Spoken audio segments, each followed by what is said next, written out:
মৃত্যুর পরে কোরআন শরীফের সূরা তাওবার মধ্যে আছে, আবু তালেবের মৃত্যুর পরেও নবী আবার আল্লাহর কাছে হাত তুলে বলছে, আল্লাহ আমার চাচাটারে মাফ করে দেন, আমার চাচা জাহান্নামের আগুনে জ্বলবে। আল্লাহ আমি এটা মাইনা নিতে পারি না।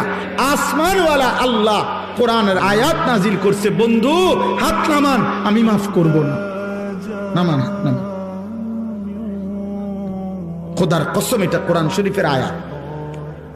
হাত নামান, আমি মাফ করব না রে বন্ধু।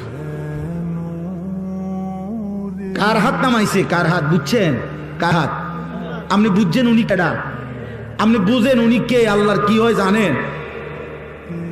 কলজাটা, কলজা,